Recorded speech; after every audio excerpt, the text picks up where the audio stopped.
All right. I guess we're good to go. Good afternoon, everybody. Welcome. This is the third session of the semester's Colloquium Series from the Program on Education, Policy, and Governance. My name is Jim Pizer, and I'm glad to be your host for the day, working alongside Paul Peterson and Marty West, FG's work here at Kennedy School. As you know, we meet here in Taubman regularly on Thursdays at noon during the fall and spring semesters, featuring important scholars and practitioners from the field talking about new research and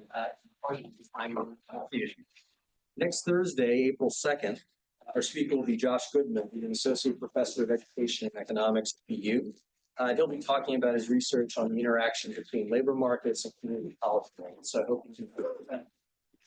Today, we're lucky to have with us Shavar Jeffries, CEO of the KIPP Foundation, which is the umbrella organization that oversees, coordinates almost 280 KIPP Academy schools around the country, serving about 120,000 students.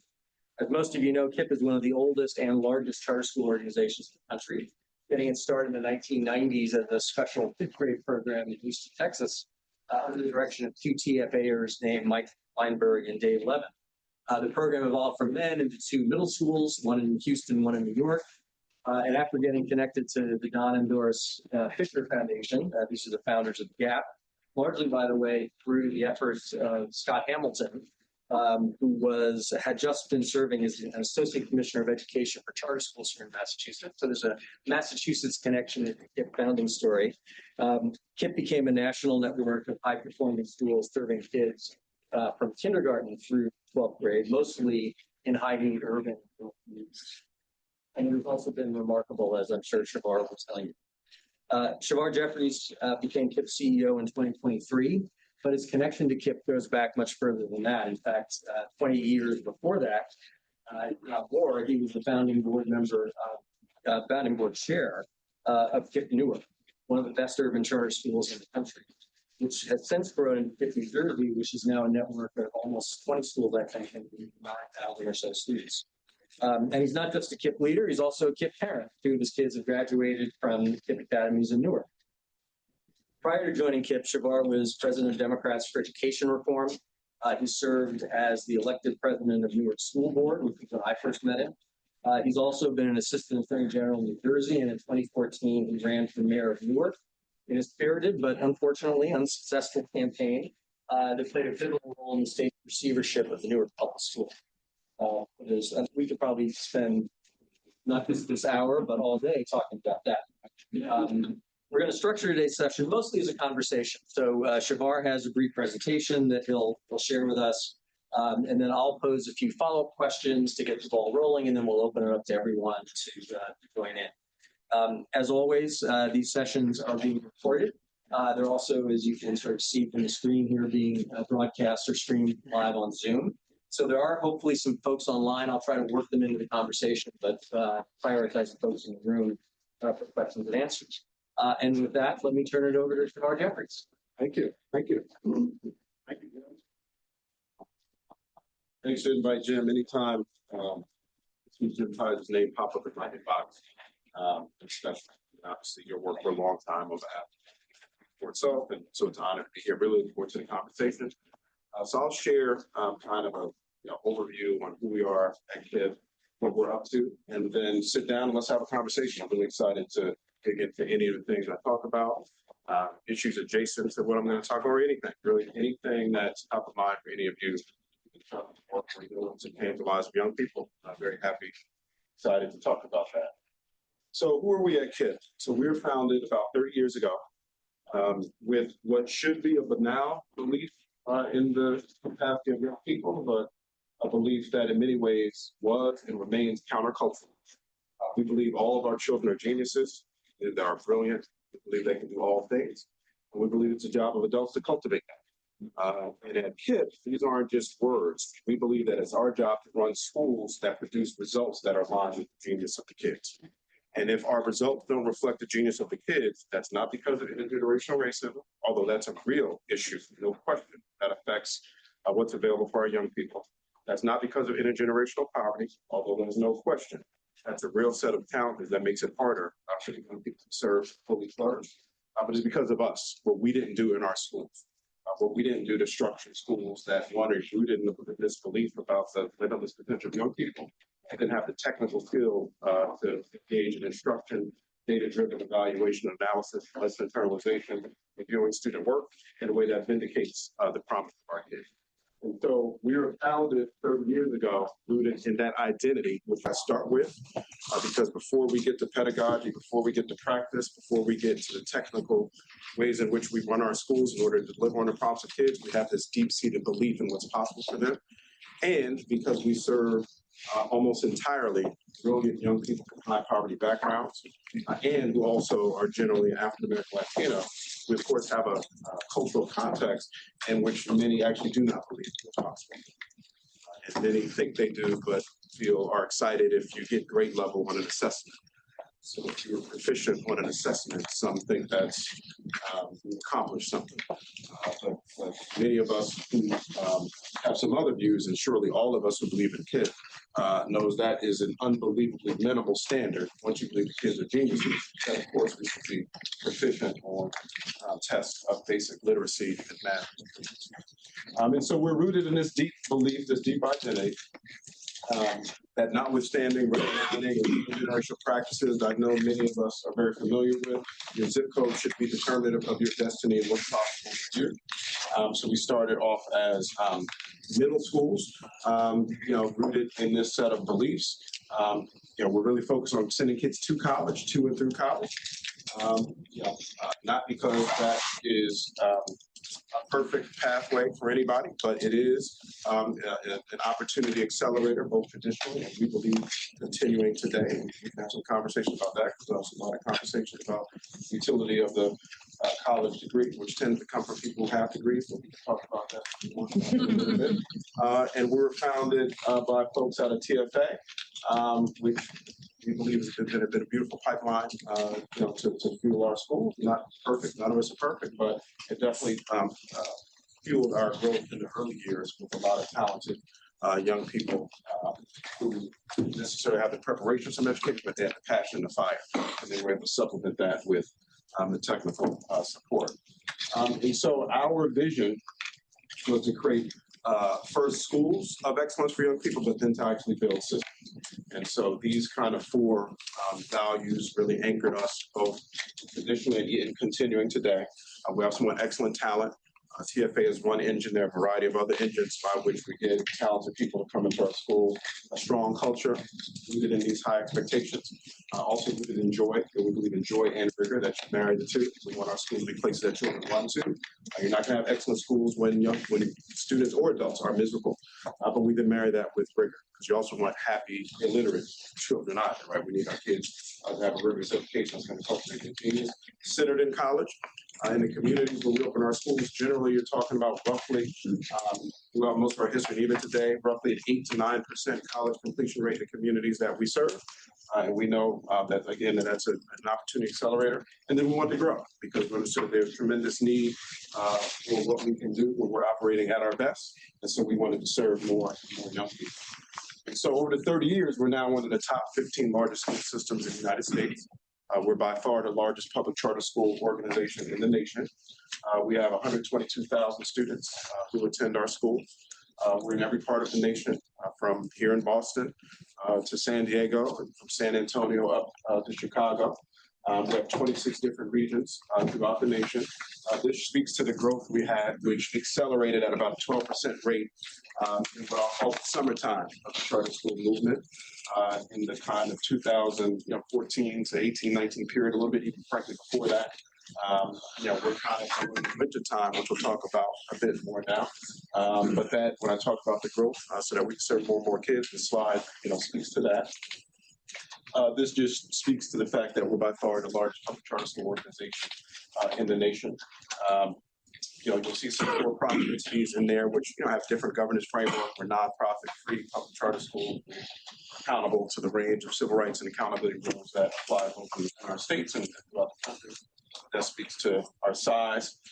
This is our kind of how we're situated across public school systems in the United States. And we're also very proud that through that history, we've produced for kids. We haven't produced fully at the mandate we have, because until we get to 100%, we're not going to be happy. But we're very proud that Mathematica, for example, which is one study among many, conducted an independent research study a couple years ago that showed that students who attended KIPP from middle school and high school completed college at rates that will close the racial college completion gap in the United States. It was extrapolated nationwide. Depending upon what measure you use in terms of Pell Grant completion rates, are generally 2 to 3 times the completion rate of schools that serve students from low-income backgrounds. And also, Credo study, there's many studies coming out of Stanford's Credo Institute that has spoken historically about the additional aids of learning that students realize by going to a KIPP school. So a study in 2023 found that we're one of the leading so-called gap buster schools in the nation. We're in literacy, our kids get about 46 days of additional learning and about 55 days in math. And we have some of our regions, you'll see that about New York City, where you can even get an additional year of learning. But across the nation, that was our average, and that kind of just one data point among many, along with the college completion value add of the ways in which we've been able to historically to change the lives of young people. We're very proud of that. And part of the reason we center college is all of the data that continues to be true today, right? More access to the white-collar economy, more economic opportunity, longer life expectancy, more social capital. And we serve brilliant young people who disproportionately are students of color.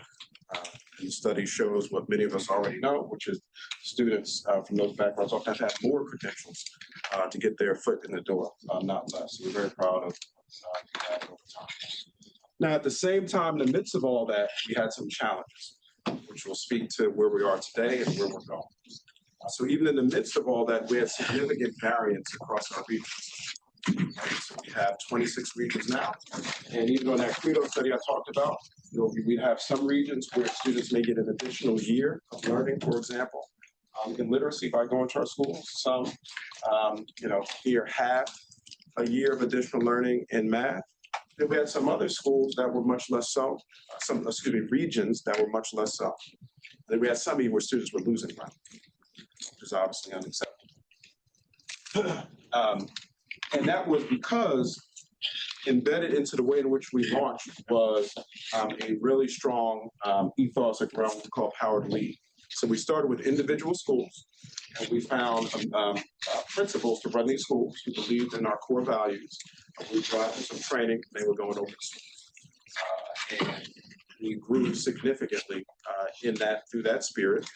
Over time, and maybe our first 10 years, in certain communities, we would launch enough schools where about 10 years in, we realized that many of the back office support could leverage economies of scale to support the individual schools to deliver better for kids. And so regions were created. So we really started with individual schools, individual middle schools. Then some of those individual schools would add a high school. And then a few years after that, those middle schools would add a K-4 elementary school. Then as schools would cluster, we would create regions, right? Even in the midst of that, we still had this power to lead ethos. So even within the regions, oftentimes each principal would decide what the curricular approach would be in their school, what the assessment approach would be, and therefore what are the core instructional practices that we're going to execute for kids. Some of those regions began to think, you know what? There's a need for certain differentiation in the classroom. There's also a need for some more consistency and some more common approaches. So some regions began to have shared curricula within the region, shared assessments within the region. Then you could leverage your scale to provide common training for our educators. Some regions didn't do that. And so maybe about 15 years ago, the National Foundation recognized that that's a threat to consistent results for our young people, consistent with this chart, where we see this volatility. And our analysis was, it's unsurprising we have this volatility when we have different KIPP schools running different curricular plays, different assessment plays, different instructional plays. So we began to say we have to get more commonality. And so around 15 years ago, we created a variety of different, what we call communities of practice, where we basically provide money, we provide training, we provide implementation support for, at that time, regions now. We had regions at that time that would opt into these communities of practice.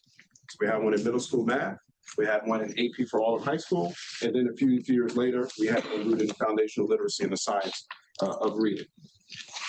some regions opted into those communities of practice, some did not. And, and I should say this too, during this period, in that kind of heyday growth period,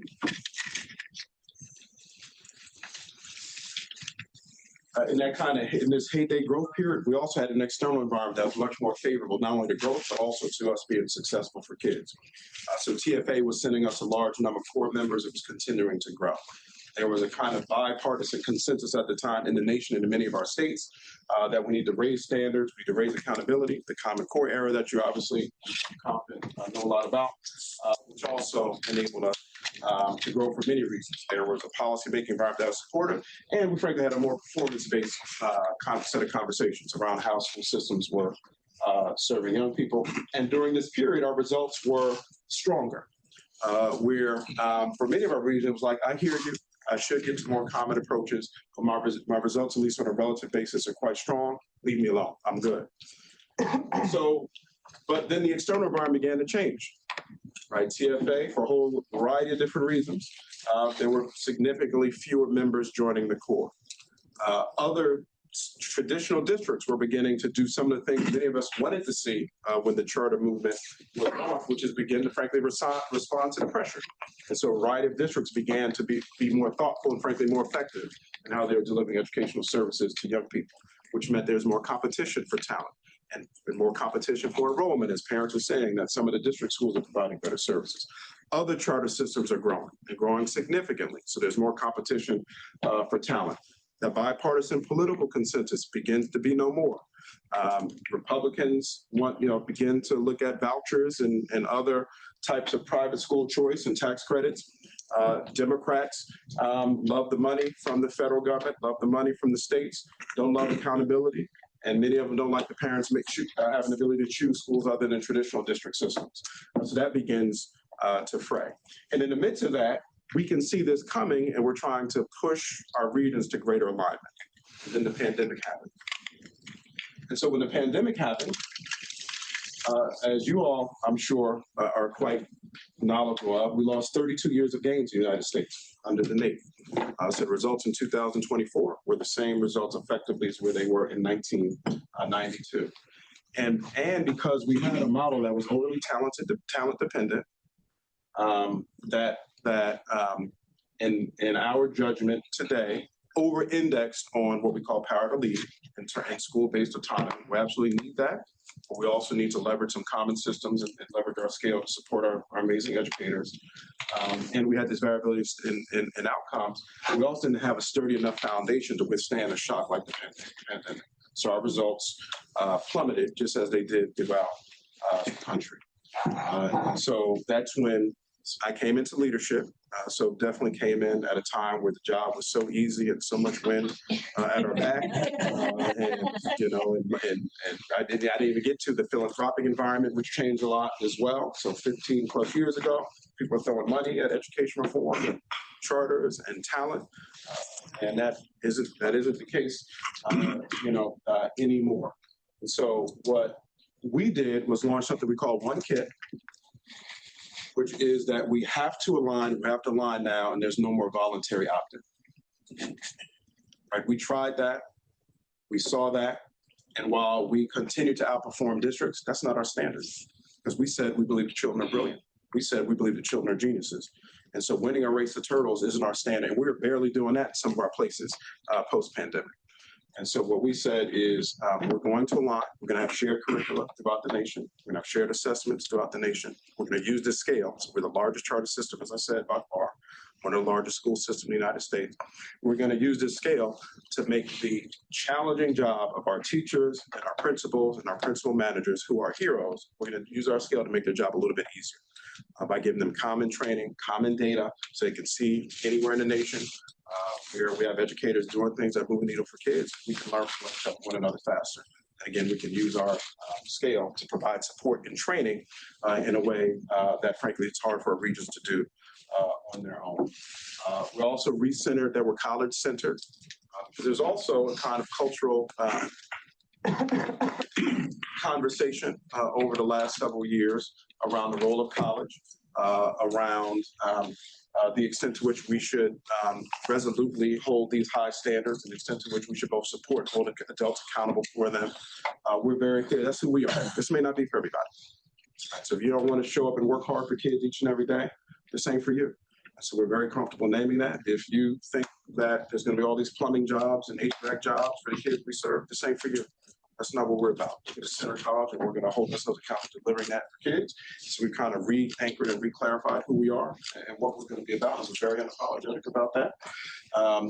We now have new both support and accountability for our region. So in our Power to Lead phase, each regional organization was held accountable almost exclusively by their local board.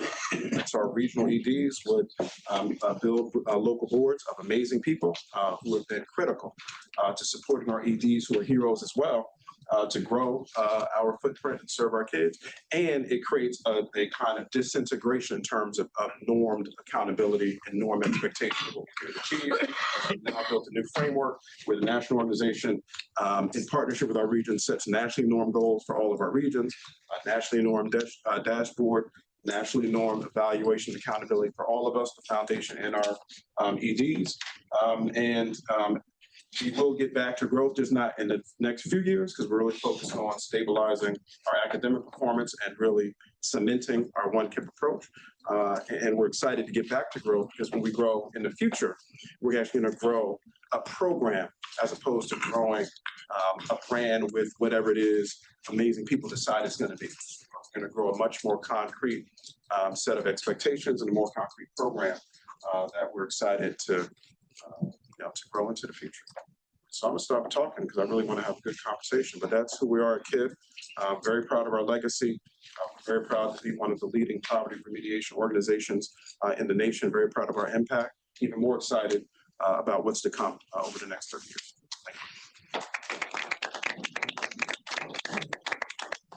Thank you, Shavar. Both for the sort of inspirational story of KIPP and its success, but also for your candor about what the challenges are and what some of the problems have been. I'd like to sort of ask you a follow-up question on this alignment initiative. So as you mentioned, the sort of Power to Lead was like a core value, if not the core value of KIPP at its founding, which was partially, a growth strategy, right? You send somebody out there and they're like pioneers in the wilderness, and they're making something out of nothing. So critical to get things off the ground. But it seems to me the risk is, especially given the scale and the distribution of the organization or the network, is that in trying to build systems and build alignment, you may sort of be recreating the bureaucracy that people were trying to get away from at the beginning. What's your thinking about how to thread that needle or balance those two things? No, that's a real issue, and that's something we're very mindful about. And as you can imagine, our EDs and principals who came up in this Power to Lead era, that's one of the first things you hear. If I have to deal with national oversight, we're gonna look like the district, and we obviously were created not to be that. And so obviously our DNA, our ethos is to be efficient, to be nimble, to hustle, to work harder than other people work for kids. And so we're very mindful when we're doing this work to be thoughtful about what are the highest leverage activities where we believe we can leverage our scale for kids, and to do that and to not do other things. Now, part of the challenge, though, is that we do know certain things actually just work when they're done consistently. There are certain ways that teachers should internalize the lesson, so when they get into that classroom, they can actually deliver it in a way that is differentiated for what the kids need. There are certain ways you need to, one, have data about how kids are doing, frankly, day in and day out. And then, we have other data that we get on a longer, on like a 4 to 5 week cadence. There's certain ways, there's one, you need to have data, and there's certain ways you want to evaluate it and use it to drive the next set of measures for kids. And so we're very intentional, and I'm very confident, also very imperfect in striking this balance where what are the systematic plays that we're going to know are going to work for most kids most of the time, and how do we do that in a way where it doesn't become a kind of straitjacket or bureaucracy. And so we're in the midst of that now. We believe, obviously, we've pick the right plays to do this. Depending upon the executive director you're talking with, KIPP, some will say they definitely done that. Some will say, nope, I think we're going too far on that. I will say this, though. We're definitely erring a bit in the areas where we're very clear, rooting our experience and rooting the data in terms of what works best for kids. We're definitely much more leaning in on the front foot because, frankly, the performance isn't acceptable in relation to our standards. And so, save for those spaces that have really strong results, we'll require people to change if they don't have the results. Yeah. Another sort of part of the KIPP story is the school cultures and the instructional culture. And, you know, it used to be under this heading of no excuses where KIPP was really in many ways in the forefront of that. And that brand has gotten a little bit of a bad name over the years, and people have been shifting away in various ways, some good, some not. But in terms of, you know, what a classroom looks like, and this gets back to Mike and Dave's original sort of approach back in Houston, is that level of sort of cultural consistency, if you will, in terms of not just expectations for students, but the kind of instructional practice, kind of pedagogy that teachers practice, is that part of the alignment, or are there more is there broader pedagogical freedom for teachers and or schools? In terms of like student behavior? So, well, yes, student behavior, but also just sort of the instructional methods. You know, I would say my experience certainly with KIPP was there was a lot more whole class instruction going on. You know, obviously going back in the day, the sort of chantings and, you know, call response sort of things. But just in general, the sort of model for what a classroom looks like and what instruction looks like, is that either changing, or is that sort of part of the alignment process that's being pursued? Yeah, there's still significant opportunities for teachers to have flexibility and autonomy, and not even just teachers, the chief schools officers, the chief academic officers in our various regions in that regard. So we have aligned curricula, and so there's obviously certain ways in which the units have to be taught in alignment with the curriculum. And then to your point, there are also spaces where, and again, there's all types of debate within the network on this, but I believe there's significant spaces for teachers to use earned autonomy, demonstrated proficiency, to leverage those spaces for flexibility, to think about what's the best way to deliver. And at the same time, honestly, we don't have, you know, our average teacher isn't experienced as they used to be. Right. And so, and we've seen in the volatility of results what that's meant. So we're definitely more prescriptive than we were traditionally, both given our scale, given where our results are today, given where our talent force is. But those teachers who frankly have a bit more experience, and that where the principal, either the coach, the principal manager, the CAO, depending on the size of the region, believes that they actually have the capacity to adapt in a way that still has fidelity with the learning that the kid needs to experience under the curriculum, then they have those opportunities. And in the midst of this big sort of cultural and operational shift, what does growth look like for KIPP? And this may be in the context of what you were describing as the summertime and the wintertime of charter school growth overall. I know that in some places, I think Texas in particular, there's been some consolidation where there's been under-enrollment in certain schools. What's your sort of sense for what's next for KIPP from a growth perspective? Is it building out enrollment in existing schools? Is it adding new schools in existing regions? Are there new regions that are new states that are, you know, likely to come on stream? What's your thought about what the next 5 to 10 years looks like on that score? Yeah, so the next 5 is mostly enrollment recovery. It's post-pandemic. The vast majority of our regions have enrollment pressure. And not only enrollment pressure, we have attendance pressure too. So we have a level of chronic absenteeism we've never seen, as we see throughout the nation. So roughly 30% of the kids miss more than 10% of the school days, which is horrible in terms of the ability of our kids to learn. So the vast majority of our growth engine right now is focused on enrollment recovery in the majority of our regions. We have about 7 regions, though, where they've stabilized enrollment and have stable academic situation. Still not fully where we need to be, but stabilized post-pandemic, that have opportunities to grow. So that's places like New Jersey, It's opened up in Patterson this year. We're expanding our number of schools in South Florida, in Miami. We are opening up a new school in Nashville. We're looking to expand in places like Memphis as well. So most of it is enrollment recovery. We have a discrete set of regions, roughly 7, that are poised to grow in the next 5 years. And I don't see us adding any new region in the next 5 years unless a policymaker and or a harbor master, which are basically a collection of funders who support, charter growth and other educational organizations in their nation, have all the money covered, have all the facilities covered, and show us that there's talent that we can find that can serve our kids well. We've had too many situations where people roll out the red carpet, the mayor changes in a couple of years, the governor changes in a couple of years, and promises made are not kept. And then before we can get to scale, we start having deficits and it becomes a spiral. And so long story short, I don't see us adding any regions in the next 5 years unless literally a jurisdiction makes an offer we basically can't refuse, because for a good 5 to 10 year period, the resources are there for us to run our plate well.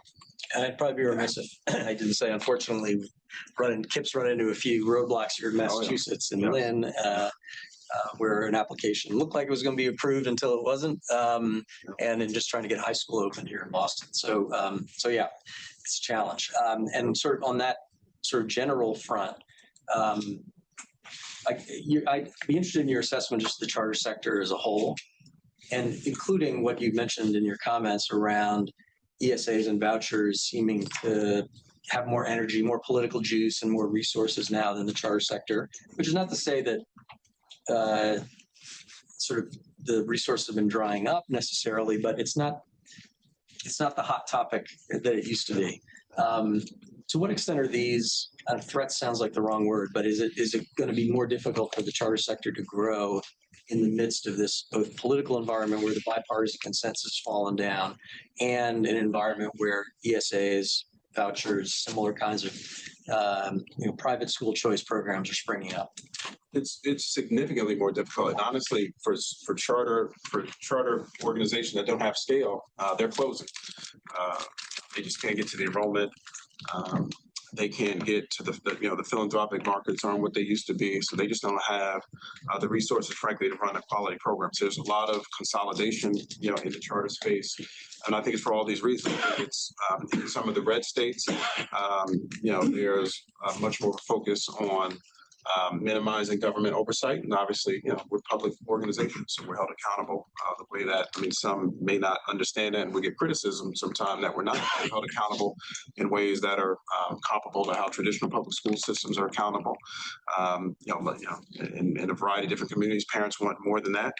They want to kind of curate their own educational experience for their students. So we see tax credits, we see ESCAs, and obviously that's and it's generally from the same pool of money, obviously, that funds our schools. And so that means there's less dollars available, which makes it harder to grow. So if you don't have scale, we're seeing a lot of those charters seeking to merge with others or having to close. And so we see that. And so the 7 regions where we're growing are basically those that have enough scale. Plus, we are able to provide some national support that others can't, that enable them to be able to scale. Because even those, for the most part, wouldn't be able to grow without some support from the national scale and resources we can raise. And we've had to close some regions too. So we had a region in Arkansas that we had to close for these reasons. There wasn't enrollment. We had a region in Minneapolis that we had to close for similar reasons. So this is, this, like I said, is in the wintertime in a lot of different ways. We don't have really a national policy conversation that's really focused on results for kids. It's focused on a variety of different issues that are important to many people, but in terms of really delivering academically for kids, we don't really have that type of conversation. So that makes it harder. Many of our states, are undergoing the ESSA cliff. So a lot of the dollars that were made available for public education under ESSA, those have gone away. The feds, aren't investing in the way that I would like, for example, but they're making the choice they want to make, and many of our states really haven't shown an interest in doing that either. So we put all, and then the philanthropic environment, because we're in the mud now, right? We have, the like new car smell is gone, right? A lot of folks, when things are exciting and you got Waiting to Superman and you have movies and, because things oftentimes are easier in the beginning when you're smaller and you're getting early results. Everyone's excited. When you get into the messy middle, and it's muddy now, and it's hard now, and it's challenging now. It's not as easy. And then you get hit a pandemic, and kids are brilliant, and amazing, and they're dealing with a lot, and their families are dealing with a lot. The kids we serve, their families didn't have the privilege to work from home. They're living check to check. So some of that's coming to the school. It's a job you got to show up every day. So you can't work from home and be on a computer. If you're a philanthropist, if somebody told you 5 years, 10 years, you're going to be in, you're going to be out. And you're going to change, generations of challenges in 5, 10 years, and then you can go do something else. Whoever said that to you wasn't telling you the truth. And if you believe that, and now you're seeing how hard it is, some of them have ran away. Or if it gets messy in the press, people want to call you names in the press, or the unions or whoever may have an issue with charter schools, or you get the political food fight isn't always pretty, and people don't want to be in that. And so, we're in the wintertime. And so a lot of those who were there in the summer aren't there in the winter. And of course, what we believe is if you love the kids, you can never leave. Where you going? As long as the kids are showing up, we got to show up. But that's not everybody's mindset. So it's harder now. But our belief is it'll become summer again. And it's our job to make it summer again. So just because it's hard now, what we can't do is quit. We have to create the conditions to make summer happen because frankly, our kids need that for them to be able to thrive. So that's where we're now, but we're also very excited and energized because, as I said, we have people who love kids, who show up in our classrooms each and every day to support them. And so we're going to, with other colleagues in the space, we're going to create these conditions so we can get to a better place before long. So just one more question before opening it up. So if we could sort of zoom into Newark, your hometown, be interested to get your take on kind of where things stand there, certainly in terms of the charter sector. So there's obviously KIPP, Newark, but North Star Academies and others that are long-standing, high-performing schools. I think it's about a third maybe of the total enrollment in Newark is in charters now. High 30s now. Yeah. So looking back on the last, whatever it's been, I mean, you can look back further than I certainly, but over the last 20 years or so, and all the tumult and all the change and all the growth in the charter sector, kind of where do things stand in Newark and what's the prognosis for the future, you think? Yeah, the charter sector is very strong in Newark. So KIPP, we have a tremendous leader there. Brian Hill's been there for 25 years, and he's really been a hero to our kids in Newark. And so he's built a very strong, durable institution that continues to add tremendous value, serve kids at a high level, send kids to and through college. We're very proud of that. North Star and Uncommon, they have a very strong footprint in Newark. Very high performing, very consistent, same thing, sending kids to and through college at high levels. Because of the performance of those systems, don't have the enrollment pressure some other organizations have. And then we have some independent local public charters that are strong too. There's a charter system called Robert Treat that some years ago was a blue ribbon, but still continues to be solid. We have some other independent. We have Great Oaks, which is connected with the match program that started here. They continue to be solid. We have some other charters that have like niche populations. There's a charter that serves overage, undercredited kids who may have gotten involved with the criminal justice system, and they do a lot of good work to support those kids. So the charter sector is quite strong, and a big reason is because we've had sustained investment to keep it strong. And so many of the national donors continue to invest in Newark. So some other places where people are going, we're very fortunate in Newark and some other communities where a number of philanthropic groups continue to invest for the long haul, which is great, both in terms of it being able to deliver instructional programs for kids that work, but then also investing in the political environment. Because part of what we see is, because it is true, particularly in the red states, we tend to have a challenge with the political side, with the pursuit of ESAs and tax credits, which is kind of making it harder to have the financing for all of these systems to work. But that's the policy challenge we have there. But we work through it. In the bluer states, what we tend to have is ongoing issues with some believing that public charter schools aren't part of the public charter system, and that we're having the same impact on the traditional schools, right? So when families choose public charters, there's less money for the district. And so whenever there's a mayor's race, whenever there's a school board race, these issues continue to be an issue. And part of what's able to help us in Newark is we've had folks who've invested in the communications and political apparatus to communicate to families and parents. We're public schools. This is what we do. Look at the results we have, right? Don't you want that for your kid? If somebody told you we want to destroy the union and we're going to destroy public education, that's absurd, right? And this is who we are. Come visit the schools. So we have to spend resources to do that.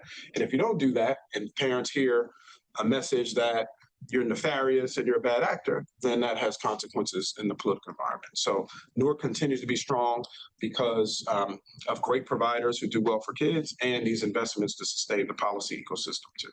Great.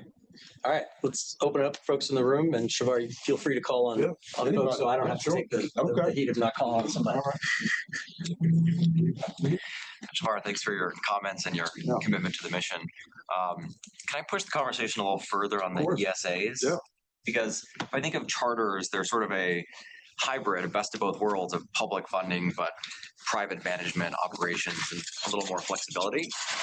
As ESAs, and obviously it's still early and funding's not there and eligibility is not there, but as we move toward universal eligibility and full funding of ESAs, and they become similar to like a fully universal voucher, isn't that now public funding of privately managed education? So what happens to charters, and especially like new charters? Like if I was a school founder, why start a charter versus starting a private school and taking ESA dollars? Yeah, no, that's a conversation that's being had right now. And so I think, so part of what folks are thinking through there is to what extent is this going to be a long-term framework, right? So ESAs and tax credits are still relatively new. And not that the charter framework, nothing is guaranteed, obviously, in the policy environment, but generally speaking, depending on the state, we've been here a couple decades. And so, the ESAs and tax credits are still relatively new. For some of us who are in this charter space, obviously we have questions about accountability for these programs. Now, for some, others, their view is the parents exclusively, will be able to manage the accountability conversation. The extent to which states are all over the map in terms of what these ESAs and tax credits provide. I mean, is there facilities, resources connected to them? So if you want to create a new entity, you got to find a facility, you got to pay for a facility. Many of these different states have different structures, but at least the ones I'm familiar with, generally speaking, either a tax credit for the person, right, which isn't really a mechanism for your provider to find a facility to run your program. And then obviously you have some vouchers where if you have an entity, you can get a per pupil amount. Obviously, states are all over the map in terms of what that per pupil is. And so then if you're a provider, you got to think about that per pupil. It depends how you're going to run your program. Now, if you can find, if you're going to have a large class size, or some, decide they can have multiple grades, and they believe in, competency-based learning. So they're going to figure out a way to have a bunch of kids with fewer teachers. Some are leveraging AI to do that. So the point is, you got to figure out how do you finance a model based upon the funding framework that exists. Then you have to have a judgment about will it be relatively in that place 3 years from now, 5 years from now? But there's definitely folks thinking about that, because generally you don't have the accountability. So charters, depending upon our state, every 5 years we have to get our authorization renewed, which means we're subject to, one, we got to perform. And even if you perform, you're subject to the political process, which isn't always predictable. You're competing with the people that are authorizing you in many cases. That's correct. Right. We're doing that in some places where districts authorize us, and some others, we have some authorizers that don't also authorize competitors. But you're exactly right. We have that in some places. And so the point is, yes, some people are beginning to think about it, because in some places you actually get more money through the voucher program. With less accountability. And so there are definitely folks in the charter space who are thinking that maybe just create a private school, right, and just operate through the voucher program. And to the extent policymakers in those states give those folks confidence that that type of framework will exist, at least into the medium term. I'm sure more people will do that. Yeah, and I guess depending on how SCOTUS rules, too. I mean, charters, what was it, the past case, was it Oklahoma? But Oh yeah, close to essentially calling charters private schools. Well, yeah, on the religious charter school issue, so we joined the brief in that case, and so we joined the National Alliance for Public Charter Schools brief, just for the notion that charters are within the public system, and whatever rights to religious-based education exist in the public system should apply to charters. So that's the argument we made. So to the extent you can have public religious schools, but you really can't. But if the Supreme Court decides you could, which they could decide to change the law and say that religion could be integrated in public systems in a different way, and that should apply to us. But we'll see. That case is probably coming back next year or two. So as you probably know better than I do, so we'll see about that. Thank you. Thank you. Thank you for your candor. It's refreshing. I'm curious, in your goal to go from 40% to 75% in 5 years, how exactly are you going to accomplish that? What strategies, what changes, what rewards and penalties are you going to implement? Because that's quite an extraordinary goal. Yes, it is. It definitely is. And so a few. So one is we've seen the regions within KIPP that run the most systematic data-driven instruction plays to be not too far from that. So, for example, our KIPP New York City region, which is our highest performing region, is in shouting distance of that. And we have some other regions, that aren't as close as KIPP New York, but aren't too far away either. And they, generally speaking, are characterized by highly systematic, data-driven instruction plays, almost like a machine in terms of how we do lesson internalization, how we coach our teachers in classroom in real time to ensure that the instruction being delivered the way it ought to be, how we're doing our data review meetings, every week and then every day to evaluate what each kid needs each day to grow at the level that we expect, how we look at our unit assessments, which come depending upon the assessment between 4 and 6 weeks on top of the daily data we get from our teachers. And then when it's time to go to college, frankly, getting more of our kids to the top 250 colleges, having different conversations, more intentional conversation with our parents and families about the utility of college, even as imperfect as it is. Letting them know there's no guarantees, but there's also certain pathways that give you more opportunities. We've been able to, even when we haven't been at 75% in our K-12 academic readiness, we've been able to outshoot that on college completion through something called KIPP Forward, where we invest a lot of resources in our college placement and matching, which is a very underinvested in space in most high schools in the United States. And so we're able to get our kids to colleges with a better likelihood of completing. And so we're really leaning in very assertively on ensuring more of our regions run these plays in a systematic way that we know leads to better results for kids, because we believe we're leaving too much performance on the table because we have in too many of our spaces a model dependent upon teachers being heroic versus systems supporting the teachers to deliver better results. For example, in a place where the completion is 40% now, what strategies do you have for raising that to close to 75% in 5 years? Well, to be clear, the 75 is the network average. So we're going to have some who will be well above 75 and some even still be below in 5 years. In terms of our goal, right? It's a big aspirational vision, and we believe we got to set big goals to accomplish them. But it's basically that. So for some of those regions and schools that are in that 40%, we're very confident that we're leaving performance on the table because we're not running instruction good enough. If I just cut to it, we're depending too much on teachers on their own to deliver high quality instruction without the specificity, without the precision of what different kids need at different times in order to enable them to get to proficiency. Again, this is just proficiency that we're talking about, right? And so we're very rooted in the belief that the vast majority of our kids, close to all, can get to proficiency if we do our job well. And and it's still to be very hard to be very clear. There's nothing simple and easy in any of this work.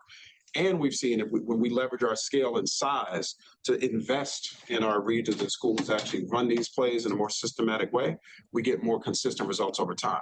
The majority of our regions are subscale, which for us is 10 schools or more, which means they're really hamstrung to even have, frankly, the data visibility and utility that they need to know what each kid needs each day. And so that's part of what the national organization is investing in, not only the data infrastructure, but literally training our staff in how to run these plays and run them at a high level. Amy.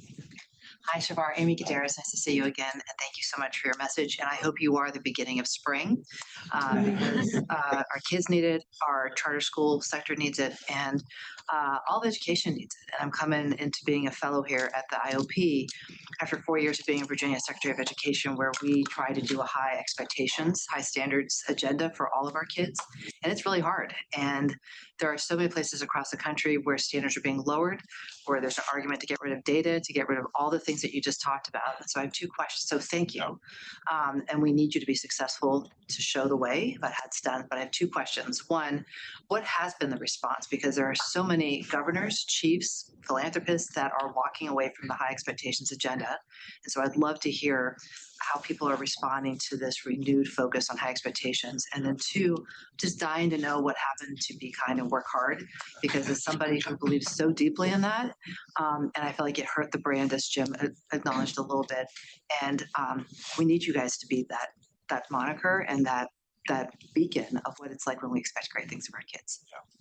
So on the first question, so the response within the network for most was, thank you. We need to reclaim what that group felt was really the best of KIPP, right? Our unyielding expectations, our relentless pursuit of them. We had a kind of, what we call it, find a way or make one, being very data focused, and also recentering college, right? Because there was a movement within KIPP and in other places that was very well intended, and some here and others may disagree with. It was kind of what we call paths you choose. So if the kid at 16, 17 says, hey, I don't really think I want to go to college, I'm going to go be an entrepreneur. Some of us convinced ourselves it was equitable just to defer to that. And so, there's a lot of conversations around that.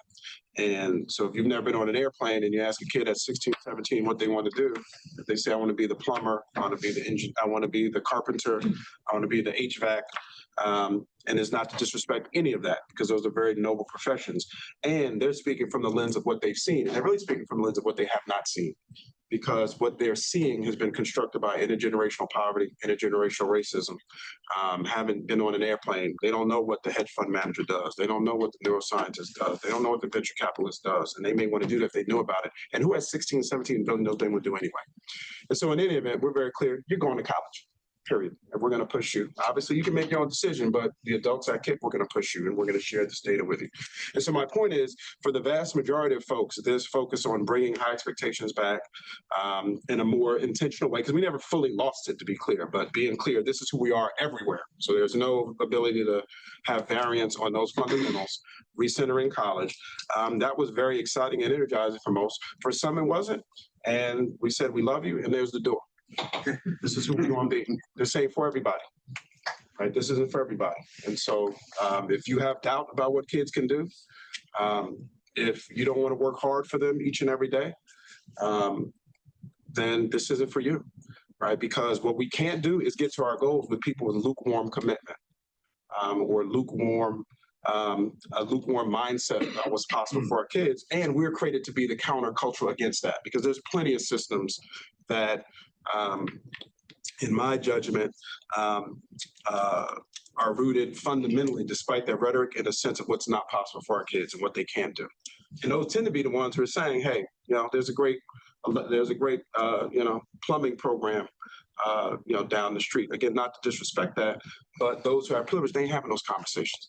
So why are we having these conversations with our kids? And so, so that's on your first question. And on the second question, give us maybe 6 to 8 weeks, and you'll hear about a new tagline and set of principles that I'll call you after that, and then you can let me know. I don't want to break a news story here. No. Yeah, maybe 6 to 8 weeks or so. Okay. Sure. Yeah. Oh, okay. Hi, my name is Amanda Holloway. I'm a former elementary, middle school math teacher. Now I do research on education and workforce development. I'm wondering if you can talk about the role of technology, particularly AI, in instruction. Yeah, I mean, that's a huge one. I mean, and so we're right now, the part of the benefit of our network is we can experiment given our size. So one KIPP, I talked about that, which is very significant KIPP and is focused on curriculum assessment and certain core best practices. Everything else, we're still basically power to lead, but so these are big pieces. And then, accountability and governance in a different way too. So we're supporting some of our regions to experiment in a variety of different ways. So we have some who are looking at AI innovations in trying to accelerate student learning. So we have in a couple of our regions there experimenting with Conmigo in terms of particularly our kids who are well behind grade level after the pandemic to provide wraparound tutoring for them. We have some working with platforms like Course Mojo, both to help the teacher in their development as well as to provide supplemental services for young people. We have a range of other experiments in different domains, right?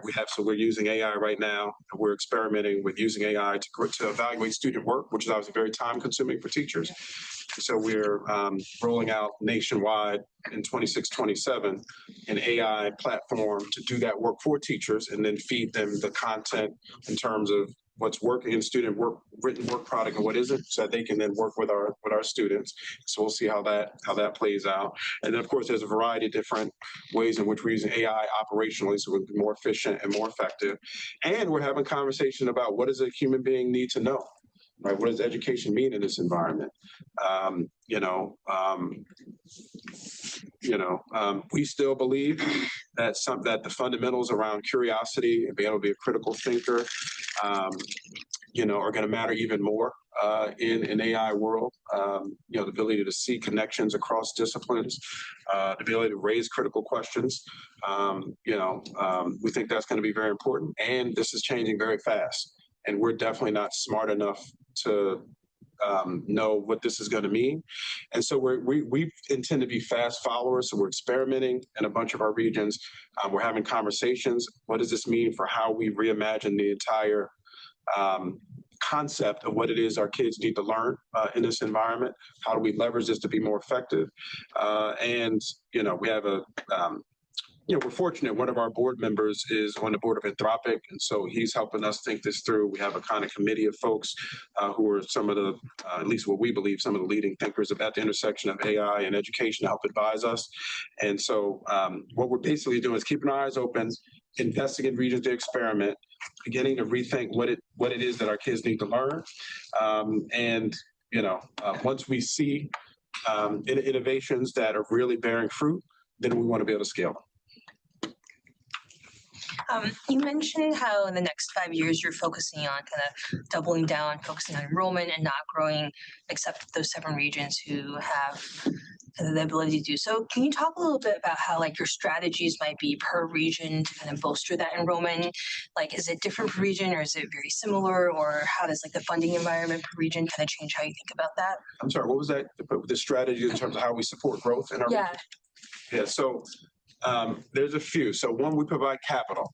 So we have certain donors who care about growth that will raise money from. Then the federal government has something called the Charter School Program, which supports charter school growth. And so we'll do the work to apply for those grants. And when we receive those, we'll then work with our regions to disseminate and use those dollars. We didn't have a technical support arm because, to grow requires, some really, as you can, of course, imagine, deep knowledge in both demographic projections, enrollment projections, what the housing market looks like in communities. There's technical support around real estate acquisition that we provide, financing for real estate that we provide, because that can get quite technical. A couple of our regions that grew a lot in the pre-1 KIPP phase have their own in-house resources there. So for those, they're good. They have it, but the vast majority do not. So the national organization provides that. And then we also work with regions. This is mostly outside of the 7. So this would be more in the regions that'll grow after 2030 to help them see either that they need to grow, that there's either competitive threats coming their way, or for their ability to really serve kids well, they need to get to another level of scale. And so for our regions that are subscale, we work with them to get to 10 schools, because when you're fewer than 10 schools, it's hard to have enough enrollment, to have the money to run the types of instructional programs that the kids deserve. So we spend a fair amount of time helping them see that and trying to support them to get there. And obviously, but all this is harder, right? Because there's not as much capital as there used to be. There's not as much support in our local communities for making facilities available to public charter schools. Costs continue to go up, and funding goes down, so it's a tough environment. So anyway, long story short, we provide dollars, technical support around real estate, demographic projections, and also we'll help people with the political engagement, because almost everywhere where we grow nowadays, there's a whole set of political conversations that happen around that too. Hey, Michael, any questions or comments online? Okay. Other questions? So you mentioned like leaving performance on the table, and we're talking about like trying to increase college completion and so forth. And I'm kind of curious, like when we're looking at college completion, that's a little bit outside of like your control entirely, or like it's not entirely within your control, right? What kids do in college. So I'm kind of curious, like what your understanding of, why do kids not complete college? Like, what is the gap there? Are they dropping out? Why are they dropping out? Maybe why are they not going to college? Like what's going on that's causing them not to complete college? And kind of how do you see your role in making that more possible? No, we see a big role for us. I mean, you're right. There are definitely significant parts of it that are beyond our control, but there's significant parts that are. So, the research we anchor our work in shows that the most salient factor in a kid's ability to graduate from college is the rigor of their high school curriculum. Right, so basically their preparedness when they cross that stage of 12th grade. So that's fully within our control. And then the next piece that's key is the extent to which they go to a college with quality completion rates. And so, and that's for a variety of different reasons. For some institutions, I imagine here at Harvard, it's probably close to 100%. And I don't know if Harvard is doing anything to support you in that. It's just who you all are. I wouldn't be surprised. I don't know. Maybe I have a bunch of persistent support. Say that again. Sorry, the kids are wrapped in marshmallows. It's amazing. It's like the best thing I've ever seen. Right. So, but then some colleges provide a bunch of persistent support. So we actually just had a great celebration of a partnership with Duke. I'm probably a little biased. I'm a Duke grad, but it's a beautiful partnership. They provide course counseling, academic counseling for first generation students, cash. Sometimes you can have, back in my day, you might need $300 for a book, or there's some random fee that pops up, and you can't reinvest in you can't re-enroll in school because you can't find $400. So some schools provide those types of supports. But so what we do is, one, we want to make sure that they're ready K-12, and we have a lot of work to do there. We're not where we need to be. We then, through our what we call KIPP Forward, and part of that's something we call College Match. We want to match them to quality college institutions that have an estimated college completion rate, and that's simply the college completion rate of students from our demographic. And so we have a whole green, yellow, red matrix where we green light certain colleges where they have a ECC, an estimated college completion rate, at the levels that we think give our kids an excellent shot of graduating. We have some that are yellow where we want them there with supports. Red, we don't want them going at all. We can do that better. Right, so we still have too many kids going to colleges where there's a very low likelihood they'll make it out, and so those are all things we can do. And we're also working to expand our partnership play. We're having conversations with colleges about the extent to which they can invest in these persistent supports. Because if you show us you will, we'll build a pipeline with you where we're going to send you some of the best kids in America to your institution if you have these services. And if you don't, we won't. And there's, and that's a good thing for you to want to partner with us, given our scale and given our legacy that our kids graduate at rates that tend to match the middle class, notwithstanding their background. Of course, our goal is for them to match the wealthy, which is what we're trying to do next. Has KIPP Forward replaced KIPP Through College? Is KIPP Through College a part of KIPP Forward? What's the sort of postgraduate support system for KIPPsters? Yeah, we call it KIPP Forward. I mean, it definitely went from KIPP to college, KIPP Forward to be more expansive on the direct to CTE pathway. As I've said, that's not, that is, to be clear, we're not at 100%, right? So let me be very clear. So we want everybody going to college, and we want to get to 100%. We have 75% now. We're at 39 before the pandemic. A lot of work to do. It's going to be very hard to do that.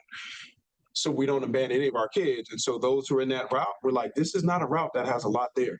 So no matter what people are saying you may hear on TV, when we look at our communities, even when they have an apprenticeship program in some of these spaces, the quality ones actually tend to have similar admissions requirements to some decent colleges. Mm-hmm. And then the other ones, we don't have any good evidence that, one, we don't have any completion rate evidence, one. Two, we have even less evidence when you complete, are you getting a job? Three, we have even less evidence if you complete, get a job, how much money you're making. Then we have even less evidence if you complete, get a job, making some money. What money you making 2-3 years from now, or a sense of portability. But what if when you get to 21, 22, you don't want to be the plumber anymore? So we don't have any of that. And so, what was the question? I get myself on the roll. I'm sorry. What was? Because I get on the roll quick on that. There was a postgraduate sort of support system. Oh, yes. Beyond the counseling and matching. I get fired up when we send our kids to some of these programs. But so no, what we did, we used to have what we call persistence. We used to pay for persistence counselors. Yeah. Nationally. Where when you got to college, so as I said, some colleges provide persistent support, like Duke that I talked about, some other schools do, may hopefully here at Harvard and some other schools do as well, where the university will pay for counselors and mentors for everybody, but oftentimes targeted at first-generation students. We nationally used to do that ourselves for KIPP students. We don't do that anymore. Some regions still do that. Right, so we don't do it as a national organization. Some regions choose to continue to do that, and we don't do that for a few reasons. We can't afford to do it because it's quite costly to pay for those type of services for kids. And we ran the data, which showed that the most salient factor for kids who graduate from college is the rigor of the high school curriculum and then the college they're placed with. And we felt we're leaving too much on the table there, and we made a decision we can't do everything. So the area where we can have the most impact is the kids ready when they graduate. We get them to a quality institution where they get the ECC, and part of that ought to be the extent to which the institution provides the services. Some of our regions like that ain't good enough, and so we're going to raise the money to do that, and some of them continue to do that, but we don't do that part anymore. Mm-hmm. Yeah. Hi, I'm Ruben. Nice to be with you. I was KIPP teacher and admin for 8 years. Okay, where? Memphis and then San Francisco. Okay, that's great. So what are you doing after graduation? Let's see. Yeah, let's get anybody else here who wants to get in the arena with us? We need you. I guess my question is around to go back to the authorization process and sort of that 5-year cycle, which takes 2 to 3 years to plan for. It's sort of always top of mind when you're at the school. And I'm wondering and I saw how it was tailored to specific board members, specific communities and what they wanted to see. And so with a one KIPP model, what's the impact of that and constantly sort of having your eye on authorization with a national one KIPP model? Well, again, that's all regional work. So one KIPP, again, it's significant what we're doing, but again, it's shared curricula, shared assessments, shared core best practices. But then the vast majority of work still is with our regional EDs. And so now we think it will help because to the extent we have better results, one would hope that should help us with renewal. It doesn't always because it becomes political. But those issues, each of our EDs and their teams have to navigate. And to your point, it's a challenge. We have to, we see this in a bunch of our regions, but you have to build the relationships with, if it's a school board authorized, you got to have the people come through, see the school, see what we're doing. You have to spend resources because those who don't support us, send them messages, right? So we have to have lobbyists, right, who can talk to them about what we're doing and why it matters. You got to do that with the mayor. In many of our regions, we have state authorizers, so you got to engage the governor and their team. And of course, these things change, right? So, and then they don't change on the same cycle. So you may have the governor for a certain period of time, then you get a new governor, but then you get the new mayor or not, and then the school board, right? So we have to spend, so the local EDs have to spend a lot, as you saw, have to spend a fair amount of time doing that. And that's not part of what we can support nationally. We just don't have the capacity. And then frankly, that's really local work. You gotta have the local relationships and know this person, whatever. They gotta be shouted out, when they come. You got this one, you gotta let them do the high school graduation because they gotta be in front of people. And they feel it's literally like that. They gotta be seen among the voters and all of that. So so that's not anything we could really touch too much nationally. Kind of jump into like take social studies curriculum, for example, I guess are y'all like getting uniform on that as well? Like I know there was KIPP Week when I was there. Yes, And when I was in that, but then I was a social studies teacher. Yeah. I got to make that. Well, so you saw, because we had a lot of people making a lot of stuff, and and some of it was great, some of it wasn't. Yours was great. Yeah, yours.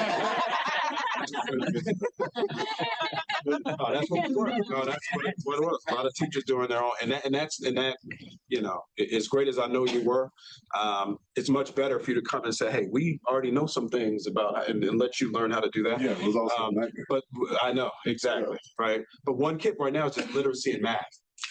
So social studies, everything outside of literacy and math. Now, excuse me, in high school though, so in K-8 is literacy and math. In high school, we're actually working with the College Board where we're rolling out AP seminar for all of our schools in 10th grade next year. And then in 28 and 11th and 12th grade, we're going to have a shared 3 to 4 AP courses, pre-calc, calc. And so in those areas, we'll have alignment, but that won't include social studies. And so, in those areas, what we do is encourage the regions to say, at least within your region, try to align. We just don't have the capacity to do that nationally at this time because we're kind of overextended already. So maybe concluding with an unfair question and maybe putting your prior DFERT hat on. Mm-hmm. At the federal level, there's a whole lot of stuff going on, and obviously a whole lot of stuff going on in the Department of Education too. And the charter school program is still chugging along, probably more under the radar screen than anything else. But in terms of certainly the national political climate, and probably even more so on the Democratic side, the charter, this bipartisan coalition that you talked about earlier seems to be gone. What can be done to revive that, or what are maybe even put it differently? What are the sort of incremental steps that we could be thinking about or should be thinking about to start getting folks on the political side to start talking to each other and also to start caring about these issues the way they used to? Yeah, I really think we need. We need resources to create that. I think from my experience, having running for office, being on the school board, being the president of an urban school board, and just working and want to focus on the kids in the midst of that. And to me, I don't know where this comes from other than the philanthropic world. I mean, I think the public should care about this, and it'd be great if there's like a long-term public funding mechanism, but that's going to get political real quick. So you have to have an infrastructure to create that, where elected officials know that if they don't sit down and try to solve problems, there's consequences. Because right now we're in a situation where there's consequences rooted in very narrow interests. Right. So, on the Democratic side, depending, particularly in our blue states or our agency fee states, and I'm not here to make arguments pro, con, unions, labor, any of that. I'm just naming facts. They're heavily funded and have a very specific set of interests, and it tends to be better pay for our educators, which I surely support. But then the accountability, they don't really want that, right? And that I don't think is great for kids. But they're at the table, and being a school board member at the run for office, it's very clear. Right, you sit down. Everybody got the questionnaire. You run for office. You go around. And I'm not coming out of the political world. I want to make a difference for kids. You go run for office. Everybody has a questionnaire, and they ask you all. Do you believe in accountability, and what does that mean for you? And should teachers be able to be fired if they perform? And do you want to pay the teachers better? And then you go to the business chamber. They have their questionnaire. Then, and depending on your community, to that political machine, depending upon the community you're in. Some communities you don't. some communities you do. They have their stuff, and that tends to be more about patronage, or certain people going to get certain type of jobs. And I know on the Republican side, I mean, well, excuse me, I don't know that, but I read, and on that side, there's questionnaires on a variety, and it's obvious on whether what you believe about equity and DEI and other things, and church and state. So everybody at the point is everybody has questionnaires rooted in their interests. There has to be some mechanism of folks who are just rooted in solving problems in a policy-based way, in an evidence-based way, in a bipartisan way that fund that. Because if you don't have that, it's not going to happen. So you have to, and it has to have power, right? It has to be sustained, right? Because I've been in the work I used to be in. A lot of people, I think the vast majority of Americans just want that. They just want problems solved in a whole bunch of different domains, not only education, but a whole bunch of them. And then they wonder why they don't happen because there's no infrastructure for that. You pick any issue, there's infrastructure with very specific interests. And then if you want to run for office, you can say, forget that. I'm going to just do what I think is right. I'm going to stand on my principle. And you're going to get your butt kicked. You're not going to win nothing because you're not going to have people with you. You're not going to have money to get your message out. Those who do have a message, they're going to describe you in ways where your mother's not going to even like you anymore. They're going to find something you did, and it probably not have anything to do with the issue that's at hand. They're going to find somebody you made mad. Now on the roll now, when I ran for mayor, they would take a picture of a room like this and they would go into the hood in my city, look at Shavar. He's in Cambridge. He's with Jim Pizer. And Pizer got striped socks on. Yeah, He don't know about North Shore. He ain't one of us. He in Cambridge. You don't know nobody in Cambridge doing all of that. He ain't going to get his fried fish sandwich on Burgers. So the point is that happens everywhere. You can pick any. You see it where you can see it in the political environment. So to answer your question, those of us who believe in that have to fund that. Have to fund it for an extended period of time, have to build power in it so that when you go to the political process, if you're not about that business of solving the people's problems in a cohesive, bipartisan, evidence-based way, we're going to go pull you out. Right? Because I think those who believe that it's too much, they should do that. And wouldn't it be nice if they do that? And what shouldn't everybody do? Why don't you just do what's right? And it's like, to me, it's like you go into a gunfight with like a water gun and just asking. And look, the last thing I'm going to say on this, most of the elected officials I think are very intentional and want to do that. But you're literally asking them to walk a plank based upon what even they think is right. It's like, I can do that. I'll be going. What does it accomplish? Right, so I have to operate within this absurd ecosystem until there's a way to figure out a way to reshape the incentives of the ecosystem. So that's my long answer to that. Great. Any sort of more uplifting concluding remarks? Well, my uplifting thing is the same thing I said about how it's winter, but we're about to make it summer. Even on this issue, I believe all issues we can change. That's what history shows us. We can change everything. We can change anything. There's nothing we can't change if we want to do it. What I'm talking about, we actually don't need huge amounts of money to do it because I believe most of the voters want something like this. Just like even as hard as it's going to be to get to 75%, once you know the children are amazing and brilliant, and we're just talking about grade level reading, and we know that when we run plays, we have the evidence that the kids will flourish. That's the optimism and that's the hope. So I guess I would just leave with the message of we can do everything that we put our mind, our energy, and our will to. And so that should give us all hope that we can make our world a better place. Terrific. Thank you.